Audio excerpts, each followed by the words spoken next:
हुई थी, हमारे समय में इतनी हुई, आपके समय से हमारे समय में कम हुई है। हिंसा होनी ही नहीं चाहिए। पहले मैं सिर्फ मणिपुर की ही बात करूंगा। मणिपुर में 1993 में जातीय हिंसा हुई, नागा कुकी संघर्ष हुआ। 93 से 98 तक 5 साल तक चला। 750 इसी तरह से खड़ा करने का प्रयास किया कि भाई भाजपा के शासन में ही जातीय हिंसा हुई है। माननीय गृह मंत्री जी। मान्यवर, संविधान के अनुच्छेद 356(1) के अंतर्गत राष्ट्रपति महोदय द्वारा 13 फरवरी 2025 को जारी की गई उद्घोषणा का अनुमोदन करने का मैं प्रस्ताव लेकर सदन के सामने आया हूं। मान्यवर, हम सब जानते हैं कि हाईकोर्ट के एक फैसले के कारण मणिपुर में 2 समुदायों के बीच में आरक्षण संबंधी विवाद के कारण एक जातीय हिंसा का उद्भव हुआ। मान्यवर, ये रायट्स नहीं है ना टेररिज्म है। ये हाईकोर्ट के एक फैसले के इंटरप्रिटेशन के कारण 2 समुदायों के बीच में जातीय हिंसा हुई।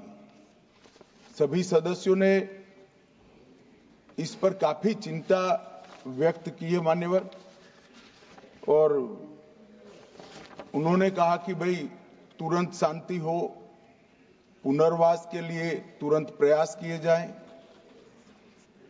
केसों की न्यायिक जांच हो और जो पीड़ित है उनकी पीड़ा कम करना और उनका जो नुकसान हुआ है इसकी भरपाई होनी चाहिए।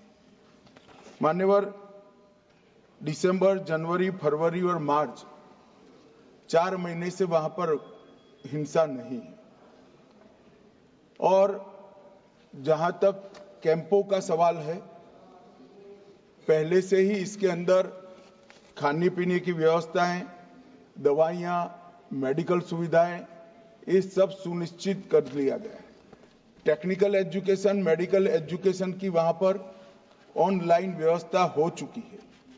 प्राइमरी एजुकेशन के लिए कैंपों के लिए अंदर ही वहां पर वर्ग लगाए गए हैं जहां इनकी पढ़ने की सुविधा करने का प्रयास किया गया।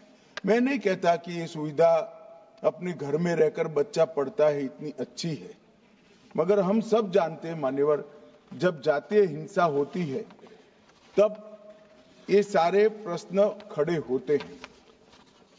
मुझे लगता है कि इसको पार्टी के साथ एकदम जोड़ना नहीं चाहिए।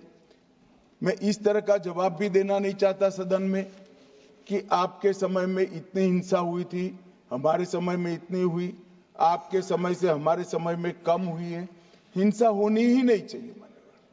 इसमें इन प्रिंसिपल किसी की इस सदन में असहमति नहीं है, परंतु पिक्चर इसी तरह से खड़ा करने का प्रयास किया कि भाई भाजपा के शासन में ही जातीय हिंसा हुई है। मान्यवर, मैं 2-3 चीजों पर ध्यान आकर्षित करना चाहता हूं। पहले मैं सिर्फ मणिपुर की ही बात करूंगा। मणिपुर में 1993 में जातीय हिंसा हुई, नागा कुकी संघर्ष हुआ। 93 से 98 तक 5 साल तक चला। 750 मौतें हुई और मान्यवर, इसके अंदर छूट-फूट घटनाएं 1 दशक तक चलती रही। मैं ये नहीं कहता कि 1 दशक तक चली थी, हमारा कम हुआ है। हम तो ऐसा मानते हैं हमारे समय में जरा भी नहीं होना चाहिए था, मगर एक दुर्भाग्यपूर्ण फैसला आया और इसके कारण हिंसा बढ़ी। इसको तत्काल कंट्रोल कर दिया गया। जो 260 मौतें हुई है मान्यवर, इसमें से 80% पहले 1 महीने के अंदर ही हुई। 80%। बाकी सारी मौतें बाकी महीनों में होती गई। मान्यवर, कुकी पाइते संघर्ष हुआ 97-98 में। 50 से ज्यादा गांव नष्ट कर गए। 40,000 लोग विस्थापित हुए। 352 लोग मारे गए। सैकड़ों घायल हो गए। 5,000 घर जलाए गए। मतई पंगल संघर्ष हुआ। 1993 में उस वक्त 100 से ज्यादा मृत्यु हुई थी और 6 माह तक हिंसा चली। अब मैं चित्र इस तरह से खड़ा कर दिया गया कि भारतीय जनता पार्टी विफल हो गई।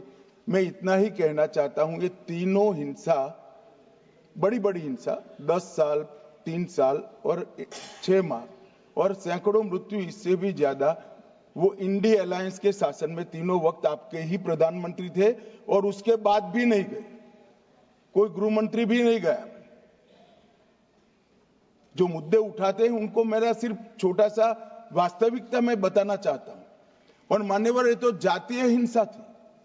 हमारी सरकार आई 2017 में, उसके पहले 5 साल में एवरेज 1 साल के अंदर 212 दिन मणिपुर बंद रहा है। मान्यवर, कोई जातीय हिंसा नहीं थी। लगभग 1000 से ज्यादा एनकाउंटर हो गए। सुप्रीम कोर्ट को संज्ञान लेना पड़ा था। मान्यवर, हमारे 6 साल में एक भी दिन बंद नहीं रहा, ब्लॉकेड नहीं हुआ, हिंसा नहीं हुई। जब एक विशिष्ट परिस्थिति हुई कि सुप्रीम कोर्ट के एक जजमेंट का इंटरप्रिटेशन दोनों समुदायों ने अपने अपने खिलाफ किया, अरे हाईकोर्ट के, और 2 ही दिन में हिंसा भड़क गई। और एक ये भी कहा गया कि इसको नजरअंदाज किया गया।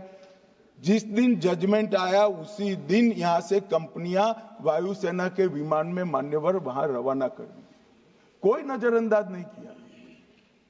इस सब में हम सबकी संवेदनाएं बराबर है, भाई, होनी ही चाहिए। परंतु मेरा आप सभी से भी विनती है कि सरकार शांति प्रस्थापित करने के सभी प्रयास, उच्चतम प्रयास कर रही है। कृपया इसको पॉलिटिसाइज न करिए। और पॉलिटिसाइज करना है तो फिर डिबेट होगी, उसमें जवाब भी पॉलिटिकल देना पड़ेगा। मगर मैं ये नहीं चाहता। मान्यवर, मैं चाहता हूं जिसका भी मृत्यु हुआ है, इस सदन ने उसके प्रति सम्मान रखना चाहिए, संवेदना रखनी चाहिए, मन में दर्द भी रखना चाहिए। राष्ट्रपति शासन आने के बाद दोनों समुदायों से चर्चा भी हुई। 2 मीटिंग दोनों समुदायों के सारी संस्थाओं से अलग अलग हुई है और बहुत कम समय में एक संयुक्त मीटिंग भी भारत सरकार के गृह विभाग के अधिकारियों के साथ होगी। हम इसका रास्ता ढूंढने का प्रयास भी कर रहे हैं। मगर पहली चिंता शांति प्रस्थापित करने की है। जैसा मैंने कहा, 4 महीने से एक भी मौत नहीं हुई है, 2 इंजर्ड हुए हैं और परिस्थिति बाय एंड लार्ज कंट्रोल में। मैं नहीं कहता संतोषजनक है। जब तक ये विस्थापित कैंपों में रहे तब तक संतोष होने का सवाल ही नहीं। पुनर्विसान पैकेज पर भी अभी चर्चा चल रही है मान्यवर। और आज तो मैं सदन के सामने मान्यवर ये राष्ट्रपति शासन का अनुमोदन कराने के लिए आया हूं। ये कहा गया कि अविश्वास प्रस्ताव, कोई अविश्वास प्रस्ताव रिकॉर्ड पर नहीं। मान्यवर, कांग्रेस पार्टी के लिए अविश्वास प्रस्ताव लाने के लिए इतने विधायक ही नहीं है कि वो अविश्वास प्रस्ताव लाए। ये हमारे मुख्यमंत्री ने इस्तीफा दिया, फिर राज्यपाल ने भाजपा के 37, एनपीपी के 6, एनपीएफ के 5, जेडीयू के 1 और कांग्रेस के 5 सदस्यों से चर्चा करी। जब बहुमत सदस्यों ने कहा कि हम सरकार बनाने की स्थिति में नहीं है, तब राष्ट्रपति शासन की कैबिनेट ने अनुशंसा की, जिसको राष्ट्रपति महोदय ने स्वीकारा। और जो सुप्रीम कोर्ट का जजमेंट है, इसके हिसाब से मैं 2 माह के अंदर इसका अनुमोदन लेने के लिए आया हूं। मेरा सदन के सभी सदस्यों से विनती है कि सरकार चाहती है कि जल्द से जल्द शांति हो, जल्द से जल्द पुनर्वसन हो और जो जख्म लगे हैं उस पर मरहम भी लगाया जाए। कृपया सभी दल एक मत होकर ये राष्ट्रपति शासन के निर्णय का अनुमोदन करें, ऐसा मैं आपके माध्यम से विनती करना चाहता हूं।